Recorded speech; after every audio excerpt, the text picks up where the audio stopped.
महाकवि कालिदास के कंठ में साक्षात सरस्वती का वास था।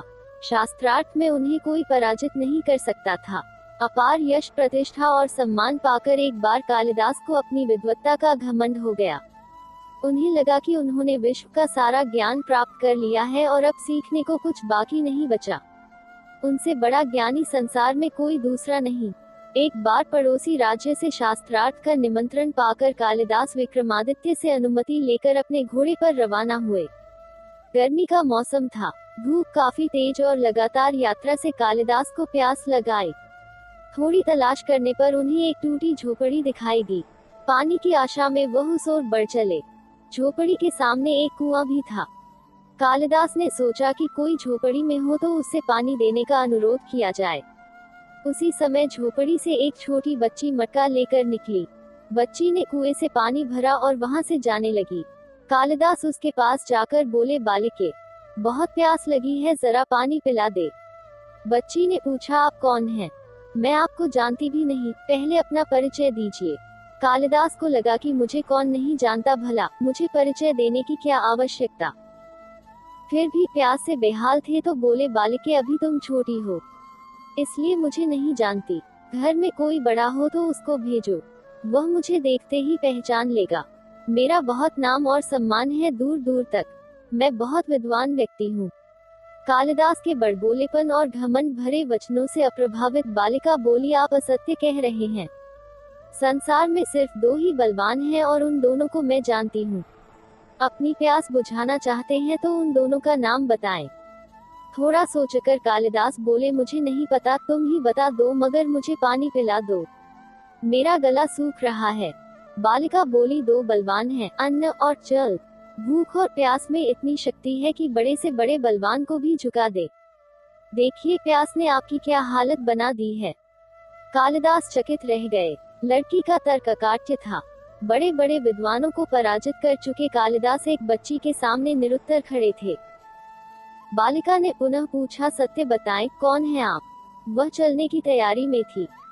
कालिदास थोड़ा नम्र होकर बोले, बालिके, मैं बटोही हूँ। मुस्कुराते हुए बच्ची बोली, आप अभी भी झूठ बोल रहे हैं। संसार में दो ही बटोही हैं, उन दोनों को मैं जानती हूँ, बताइए वे दोनों कौन हैं?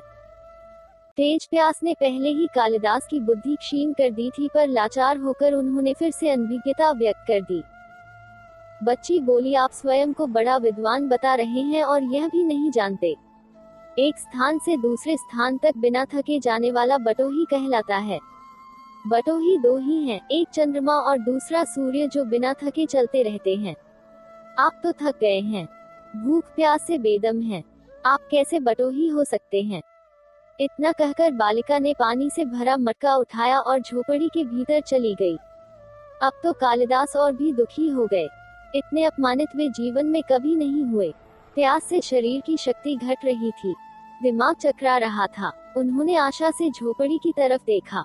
तभी अंदर से एक वृद्ध स्त्री निकली। उसके हाथ में खाली मटका था। वह कुएं से पानी भरने लगी। अब तक काफी विनम्र हो चुके कालिदास बोले, माते, पानी पिला दीजिए, बड़ा पुण्य होगा। स्त्री बोली, बेटा, मैं तुम्हें जानती नहीं, अपना परिचय दो, मैं अवश्य पानी पिला दूंगी।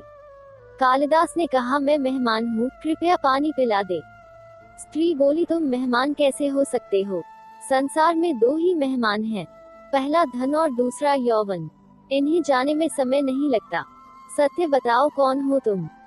अब तक के सारे तर्क से पराजित हताश कालिदास बोले, मैं सहनशील हूँ, अब आप पानी पिला दे। स्त्री ने कहा, नहीं। सहनशील तो दो ही हैं। पहली, धरती, जो पापी पुण्यात्मा सबका बोझ सहती है, उसकी छाती चीरकर बीज बो देने से भी अनाज के भंडार देती है। दूसरे, पेड़, जिनको पत्थर मारो फिर भी मीठे फल देते हैं। तुम सहनशील नहीं, सच बताओ, तुम कौन हो? कालिदास लगभग मूर्छा की स्थिति में आ गए और तर्क वितर्क से झल्लाकर बोले, मैं हठी हूँ। स्त्री बोली, फिर असत्य। हठी तो दो ही है, पहला नख और दूसरे केश, कितना भी काटो बार बार निकल आते हैं। सत्य कहें, ब्राह्मण कौन है आप?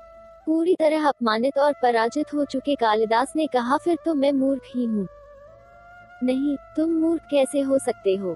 मूर्ख दो ही हैं, पहला राजा जो बिना योग्यता के भी सब पर शासन करता है, और दूसरा दरबारी पंडित जो राजा को प्रसन्न करने के लिए गलत बात पर भी तर्क करके उसको सही सिद्ध करने की चेष्टा करता है। कुछ बोल न सकने की स्थिति में कालिदास वृद्धा के पैर पर गिर पड़े और पानी की याचना में गिड़गिड़ाने लगे। वृद्धा ने कहा, उठो वत्स।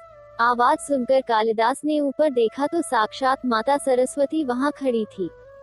कालिदास पुनः नतमस्तक हो गए। माता ने कहा, शिक्षा से ज्ञान आता है, न कि अहंकार। तूने शिक्षा के बल पर प्राप्त मान और प्रतिष्ठा को ही अपनी उपलब्धि मान लिया और अहंकार कर बैठे, इसलिए मुझे तुम्हारे चक्षु खोलने के लिए ये स्वांग करना पड़ा। कालिदास को अपनी गलती समझ में आ गई और भरपेट पानी पीकर वे आगे चल पड़े।